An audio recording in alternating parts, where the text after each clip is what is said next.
Oke pemirsa, kembali lagi di Kumpul Faedah. Masih bersama saya Dita Riantika. Dan kali ini saya nggak sendirian, tapi juga ditemani sama Wan dan juga Mas Iwel. Baru mulai dah ya. Nih Mas Iwel, terus ada Awan juga. Kita sekarang ini kedatangan tamu spesial. Itu ada Mbak Iin, yaitu pakar kesehatan mental. Di sini siapa yang kena mental? Udah ketahuan ya dari wajahnya ya. Kalau saya kena mental, ibu saya kena mental. Ini Irwan, kok pas banget ya? Pas ada lu gitu. Bahasa tentang mental ya. Ina gini. Jangan dipas-pasin. Nah, Mbak Ina boleh nih perkenalkan dulu diri sedikit supaya Mas Iwan dan juga Mas Wan ini tahu. Terima kasih Mbak Dita, Mas Iwel dan Irwan. Gitu. Perkenalkan saya Ina, sering dipanggil gitu. Background saya psikolog, tapi mungkin terapan ya, bukan akademis gitu. Belajar banyak dari kehidupan dari tahun 1995. Jadi hampir 20 tahun saya bergelut di dunia sekitar ya, baik dari lingkungan maupun dari diri sendiri gitu, terkait dengan mental. Jadi kesehatan mental ini memang saya dapat awalnya ya pengalaman ya, dari pengalaman pribadi. Gitu. Ini dari melihat dua orang ini bisa tahu nggak masalah-masalah mental mereka udah kebaca nggak? Bisa ya. Dari auranya ya. Kalau ini auranya sendiri, saya auranya aura.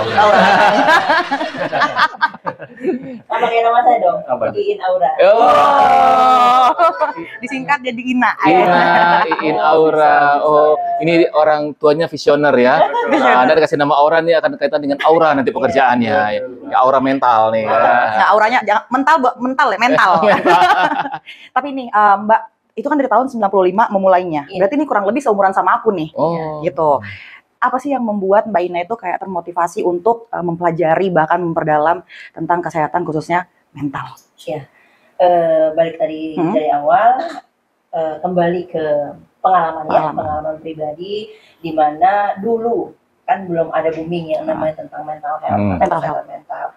Orang taunya tanda kutip ya, kalau sudah depresi, kemudian sudah mengalami trauma, larinya maaf tanda kutip ya ODGJ atau rumah sakit jiwa. Tapi sekarang saat ini ya di mana-mana orang membahasakan bahwa kena mental tuh. Padahal bahasanya hanya sebatas masalah yang tidak sesuai dengan harapan gitu. Misalnya mereka mau menginginkan sesuatu ternyata tidak sesuai dengan harapan. Bisa juga dengan kena mental gitu. Karena di sini kita melihat di zaman saat ini bahwa generasi sekarang ini mudah banget baperan gitu kan, irit komunikasi gitu kan, bahasa-bahasa yang anarkis itu yang sekarang itu sudah vulgar di dunia gitu. Jadi ya mendengarnya pun untuk kita saat ini sangat miris ya gitu, karena balik lagi kenapa mereka mampu mengeluarkan bahasa-bahasa seperti itu ataupun melakukan tindakan-tindakan yang memang tidak sesuai yang apa yang berlaku dalam hukum-hukum budaya kita,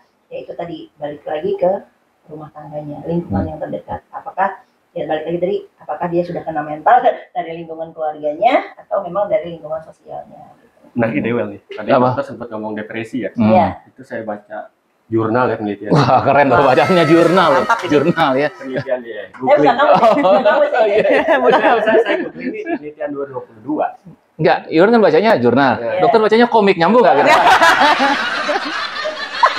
Baca penelitian udah dari rilis di sini. Tahun 2022 penelitian di remaja umur 10 sampai 17 tahun. Nah, itu menarik tuh. Di situ penelitian katanya di umur segitu nih di Indonesia khususnya, kalau di persentase juta itu sekitar 20%, tapi kan itu lumayan banyak. Ada berapa juta itu kena tadi mental health, khususnya depresi. Ya. Nah, itu dari sekian persentase tersebut yang berani rilis dan berani konsultasi ke psikolog atau apa itu masih di bawah 5%. Itu data tahun 2022. Menjadi pertanyaan saya nih. Emang sebanyak itu ya? Kita kalau dari data tadi kan 10-17 tahun ya, berarti kita taruh Gen Z misalnya. Emang sebanyak itu kan Gen Z masa kini yang udah banyak kena mental? Padahal masih muda. Ya, padahal kan muda banget. Masih muda banget. Ya, bukan hanya terkena mental ya. Generasi sekarang ini juga seperti banyak disebutkan dengan generasi jompo. Gitu. Jadi mereka tidak hanya terdoktrin oleh media sosial yang kadang mensalahartikan gitu kan, mendapatkan sesuatu dari media ternyata tidak sesuai dengan harapan gitu. Jadi kadang-kadang apa yang mereka dapati dari informasi itu tidak sesuai ataupun salah gitu kan mengartikannya, sehingga mereka mendapat bahwa diri mereka itu tidak mampu bertahan hidup gitu, tidak mampu keluar dari masalah yang mereka alami saat ini gitu kan. Misalnya dari lingkungan keluarga tidak mensupport, mungkin tidak harmonis, bahkan atau apapun gitu, sehingga anak-anak zaman sekarang tuh kan lemahnya ya generasi sekarang ini, karena dalam ilmu psikologi itu ada namanya adversity question gitu. Daya tahan mereka itu untuk zaman generasi milenial dan Z sekarang ini itu kurang gitu. Kalau kita dulu zamannya dulu itu ya masih main motoriknya masih diasah ya, kita masih main taklak, main engklek, jadi kegiatan fisiknya itu masih terlatih gitu. Nah sekarang kan lemah, untuk generasi sekarang ini kan lemah karena mereka itu sudah dimanjakan oleh gadget, semua sudah dipermudah, semua sudah serba instan gitu kan, seperti mie instan gitu kan, semuanya 3 menit selesai. Mau pesan makan tinggal aplikasi online udah langsung hadir gitu kan, tinggal pilih, klik, jadi gitu kan. Atau apapun sekarang tuh semuanya serba mudah gitu, dibuat dan dimanjakan seperti itu, sehingga daya tahan mereka untuk struggle dalam menghadapi hidup ini lemah. Jadi sehingga banyak yang tidak kuat, banyak yang tidak mampu. Ya zamannya kita, orang tua bilang, zaman saya nih ya gitu kan, makan ini dimakan gitu. Kalau zaman sekarang anak-anak nggak mau, nggak enak. Mereka bisa memilih. Kenapa? Orang tua sudah mendoktrin mereka untuk memberikan pilihan kepada anak yang belum mengerti bahwa itu baik atau benar. Itu menarik tadi tuh ya, muda tapi jompo. Muda tapi jompo. Jatuhnya jadi nggak tahan banting ya. Ngerinya 10 tahun ke depan, panti jompo isinya anak muda semua ya. Takutnya. Jadi berarti kalau dari penjelasan Mbak Ina tadi itu, Gen Z berperilaku seperti itu karena juga ada toleransi dari orang tua. Orang tuanya bisa milenial, bisa di atasnya lagi tuh ya, toleransi yang tidak menerapkan seperti apa yang dulu pernah dialami. Jadinya beradaptasi, adalah anak sekarang begitu ya. Ya, Gen Z sekarang ini rata-rata orang tuanya masih milenial. Untuk orang tua yang sebelum milenial itu kan baby boomers itu masih terhitung, masih ada. Tapi yang mereka yang melakukan pendidikan dan edukasi kepada anak-anak, ya mungkin sekarang bukan memilih ya, artinya milenial juga ada mungkin, cuman kan sekian persen. Kenapa? Ibunya pun kegantungan gadget gitu kan. Banyak klien saya berbicara bahwa konsultasi, bayinya ini anak saya main gadget gitu kan, bagaimana cara menanganinya gitu kan. Sekarang kamu sendiri, bunda sendiri masih gadget kan di depan anak masih. Jadi kita memberikan contohnya yang tidak baik sehingga anak juga bisa melakukan hal yang apa yang dilihatnya. Mungkin solusinya biar ke depan anak, anaknya di sini, biasa di sini, tinggal di belakangnya. Jadi kayak di depan banget, di belakang. Ini ada fenomena menarik ini ya, di Taya. Saya misalnya kalau ke mall, itu aja tempat umum gitu, anak-anak kecil kalau mau makan harus lihat handphone. Iya, ibunya kasih handphonenya. Biar tiba-tiba nanya rewel, "Mam, minta handphone," kasih handphone. Kadang mbaknya sendiri juga sudah pegangin handphone, dikasih gitu. Ya, dunia saat ini memang tidak terlepas dari gadget ya. Kita bisa memilah, seperti gadget itu seperti pisau bermata dua gitu. Bisa baik kalau kita bisa mengarahkan, bisa juga buruk kalau kita tidak bisa mengarahkan. Ya kan sekarang di aplikasi atau di di handphone sendiri sudah ada pengaturan ya yang untuk backup orang tua gitu, connect ya. Jadi masih bisa terkontrol. Jadi kita menyikapi gadget ini memang PR banget buat Gen Z, apalagi umur 2 tahun itu udah pandai scroll ya. Udah bisa buka aplikasi. Udah mengklik-klik itu seperti hal-hal biasanya orang tua gitu. Bahkan mengalahkan orang tuanya yang baby boomers gitu. Ya sepiawa itu gitu loh untuk mencari set gitu loh. Maka kalau saya tuh anak saya tuh, kalau orang tua kan pakai password lah, pakai pembatasan dari orang tua gitu. Kalau saya punya caranya tuh Mbak Ina, bisa buka aja di sini. Saya itu pembatasan kuota. Jadi saya belikan kuota yang cuma buat 3 hari, sebenarnya buat sebulan. Ini buat sebulan ya, berarti 3 hari udah habis. Nah, tunggu bulan berikutnya lagi, Wan. Berarti udah terlatih ya? Udah terlatih mereka. Jadi mereka udah terlatih hidup dalam keprihatinan kuota. Gitu. Boleh ditonton nih. makan 3 hari bisa ini buat sebulan ya. Ya, Dan kan itu 3 hari 1,5 giga lagi kan. Promo lagi kan. promo gitu. Tapi sebenarnya kalau misalnya kita perhatiin ya, kayak aku pribadi nih, ya kita tuh kayak hidup di zaman yang serba salah kalau menurut aku. Karena kalau aku pribadi nih ke anak aku, misalnya kayak mau membatasi gadget lah ya contohnya. Satu sisi kayak sebenarnya kasihan sih, takutnya dia kudet gitu ya kan. Karena zaman kan semakin canggih lah ya. Kalau aku batasin, takutnya anak aku kudet. Tapi kalau misalnya aku jor-jorin gitu kan, ya udah deh nggak apa-apa. Akhirnya kan sekarang dia canggih, kayak bisa jadi gamers apa segala macam gitu kan. Bahkan lebih piawai daripada aku sendiri. Tapi kadang kekhawatiran tuh kayak terus, ini anak bener nggak ya mainin handphonenya gitu, pada posisi yang pas nggak ya. Dan kalau aku sendiri, karena nggak bisa 24 jam di rumah bareng segala macam, aku nggak bisa kontrol setiap saat gitu kan. Jadi kayak aduh serba salah, kasih nggak ya, kayak gitu. Itu gimana ya? Ya, balik lagi, peran orang tua adalah penting ya untuk seorang anak. Jadi ya ini bahasa hadis atau apapun bahwa kita setiap lahir di dunia ini terlahir sebagai kertas putih, gitu kan. Orang tua, agama atau siapapun yang membentuknya, dia yang membuat warna, mau merah mau kuning mau hijau. Jadi masa-masa golden age itu masa-masanya orang tua. Jangan lepas dari kontrol. Lepas sekali aja pasti udah lost. Takutnya bablas. Nah, itu banyak sekali pengalaman di sana gitu. Jadi untuk kontrolnya sebenarnya balik lagi, dunia sekarang tidak terlepas dari gadget, nggak akan bisa. Karena dunianya saat ini. Jadi seperti Sayyidina Ali mengatakan bahwa didiklah anakmu di zamannya. Gitu. Jadi anak sekarang Gen Z tidak bisa kita didik seperti zamannya baby boomers. Udah beda ya. Strength banget. Mentalnya nggak kuat sekarang. Iya. Kan rotan berbicara kan. Mau ya begini doang. Sekarang rotan berbicara. Tapi dikit-dikit lapor makanya serba salah jadinya. Wah, ini pengalamannya buruk ya. Rotan loh dia. Saya dong garisan. Garisan ya. Tapi dari rotan. Tapi kalau misalnya kita balik lagi ke tadi mental health-nya ya, apalagi generasi Gen Z ini, gimana sih caranya orang tua atau orang-orang terdekat tuh bisa tahu bahwa si Gen Z ini kena mental health gitu? Kelihatan nggak sih Mbak Ina ciri-cirinya atau apa? Kelihatan. Ya. Sekarang bukan Gen Z lagi ya, Gen Alpha ya. Sekarang Gen Alpha. Ya, aduh, banyak banget ya. Udah akhir zaman. Itu kelihatan menurut psikolog atau kita awam bisa dari mata juga dari awam. Kalau untuk kasat mata sebenarnya kadang kan tidak, mereka pintar menyembunyikan. Gitu, apalagi yang tipikalnya mereka menyembunyikan sesuatu itu seperti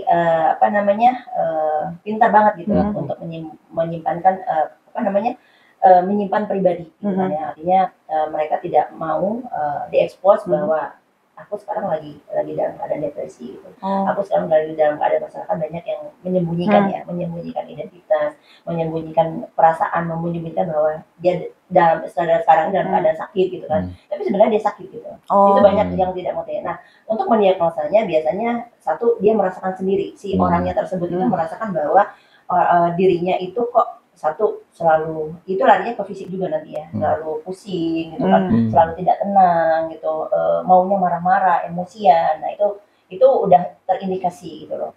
Ketika orang atau siapapun gitu kan sudah tidak mampu mengelola emosinya gitu kan, ya perlu ditandai ada apa gitu. Jadi bukan lagi ini satu ini ya, mungkin udah fenomena ketika seseorang tidak mampu mengendalikan emosinya dimanapun dia berada. Mungkin tiba-tiba marah, tiba-tiba maaf dengan tangan, gitu kan, tiba-tiba suara keras, gitu kan. Kayak di Jakarta kan kalau macet-macet tuh saya sering tuh, ya kan ada mobil yang motor, saya milih bawa motor kan, itu di Jakarta sering banget tuh lampu merah atau senggolan dikit aja udah. Adu mulut itu dia. Lo ada debat di mana nih? Oh, debat di lampu merah ternyata kan. Mungkin itu salah satu ciri mungkin dok ya. Bukan ciri ya, lebih ke kita bisa mengidentifikasi dari situ. Gitu. Jadi itu mah langsung bawa pendek aja loh.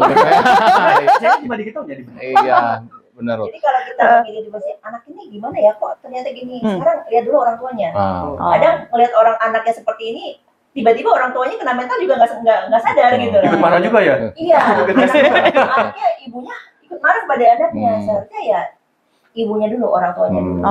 Jangan menyalahkan anak gitu kan. Karena memang anak ya duplikasi, hasil replikasi ini mencontoh contoh dari orang tuanya. Nah, makanya itu kan kalau kayak gue Wan ya kan waktu itu banyak juga diberikan untuk anak. Jadi gue selalu meluangkan waktu untuk anak gitu kan, di rumah main sama anak, nemanin anak. Tapi kalau gue terus sering di rumah, istri gue kena mental. Ini laki nggak ada job tuh apa ya? Nggak ada callingan, kayak ini ya gitu.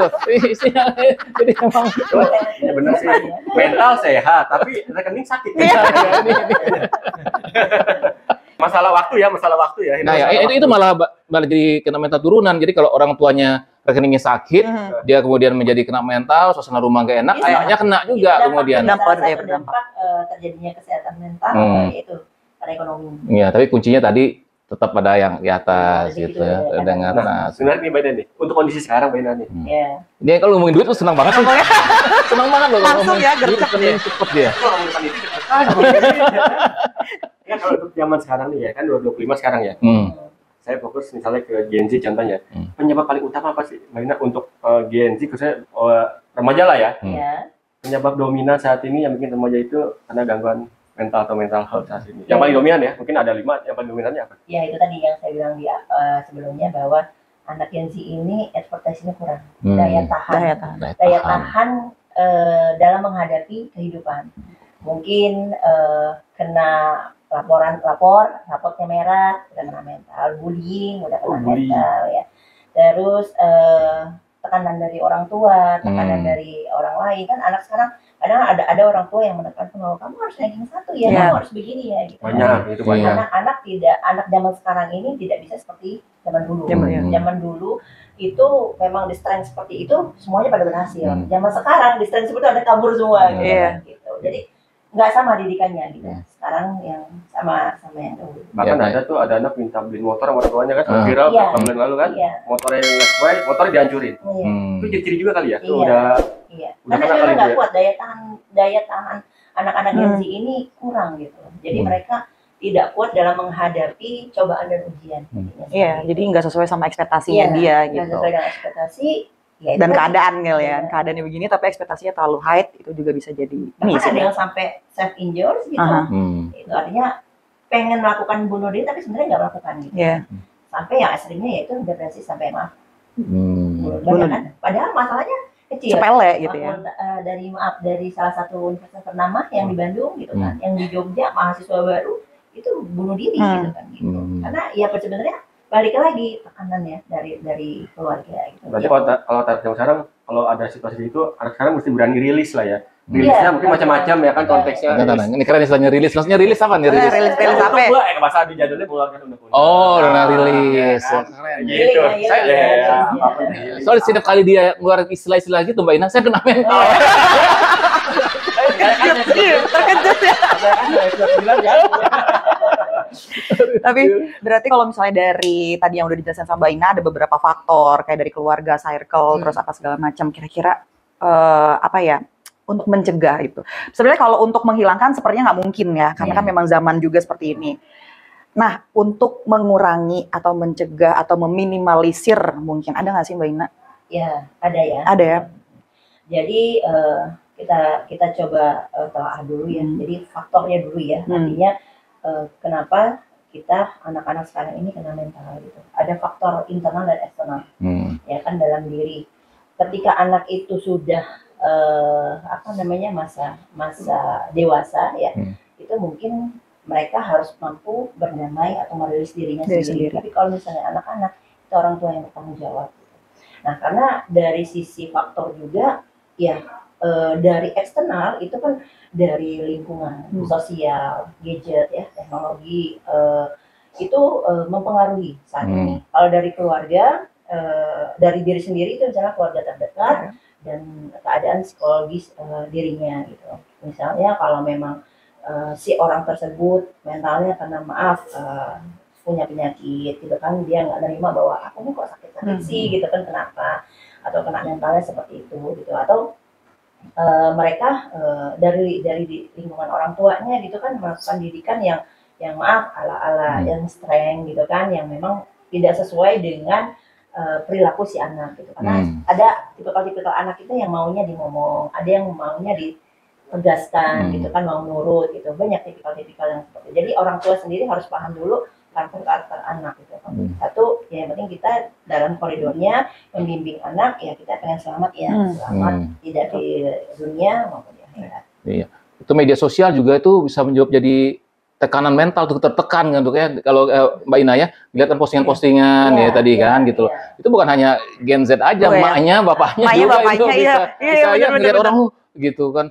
Nah, apalagi sekarang orang juga kan apa-apa posting gitu ya, apalagi di story. Kemarin kita ada di story itu makan-makan mulu ya, ngajak-ngajak kan. Sampai dia tertekan, wah udah cair nih honornya Dita nih gitu. Orang ada jobnya, cair wajar, dia nggak ada job minta cair. Kita ini dia tertekan gitu loh. Ada sih cair dari Will. Ada ya. Tulis dari bisnis saya kemarin. Cair juga loh gitu. Kita sama-sama cair. Tapi emang sih media sosial itu emang apa ya? Jahat ya, tanda kutip. Bukan jahat sih, tricky banget ya untuk apa tricky apa tricky? Kami tulis. Jangan ditulis. Oh ya. Pokoknya tricky lah ya. Bahasa keren begitu. Tricky ya. Ini untuk mengatasi apa nih? Memanage media sosial orang terdekat saya pun ada nih. Udah kecanduan media sosial secara gaya komunikasi, gaya emosi itu agak ada sedikit perubahan. Nah, itu Dok, kalau untuk menghadapi situasi kayak gitu Dok, kira-kira nih kita sebagai awam nih harus bersikap kayak gimana sih? Kita menyikapi orang lain.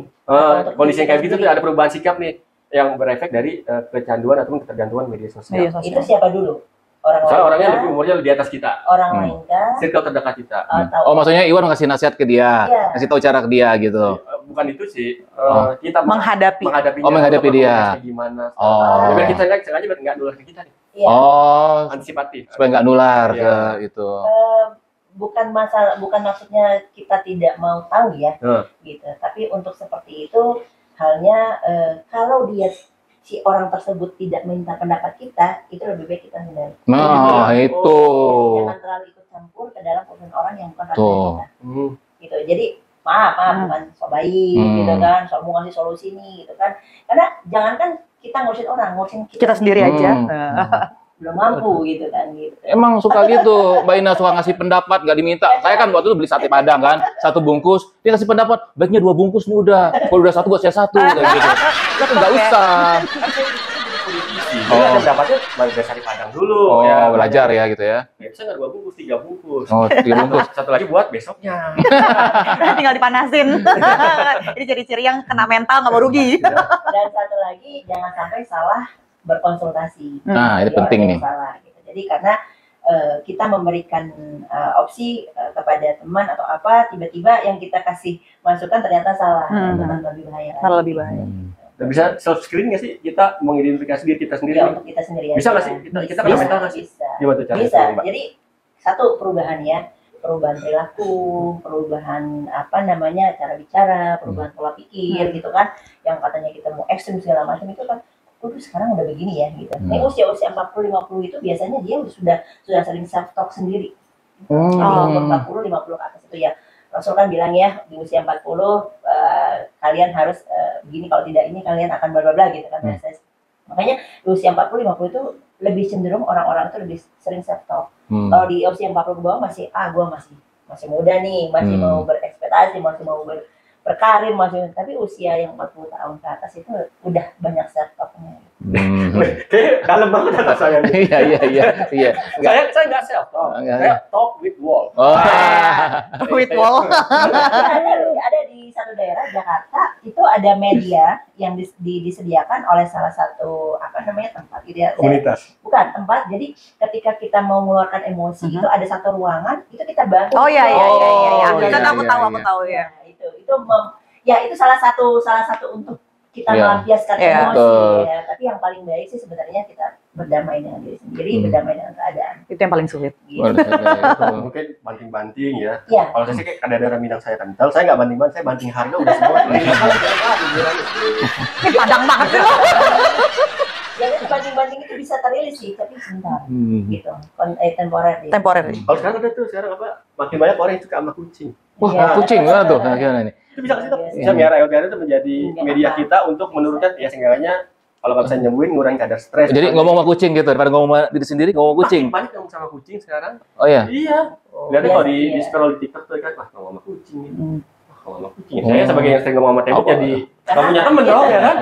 Karena yang keluar itu hormon serotonin. Gitu kan, membuat tenang sehingga lebih rileks gitu kan, lebih rileks melihat sesuatu yang menyenangkan. Gitu. Oh, tadi dari segi ilmuwan ilmuwan psikolognya ya. Nah, pas segi konsumsi saya ada obat atau minuman ataupun empon-empon ya misalnya. Ada nggak Apa, sih? jamu Empon-empon, gitu loh, pon-pon. Ada nggak sih? Soalnya produk itu kan yang ada sih, Mbak, ini produk-produk tuh yang bisa sengaja menjadi membantu kita nih untuk meredakan. Iya benar. Nyimak nggak? Saya tadi cuma meluruskan.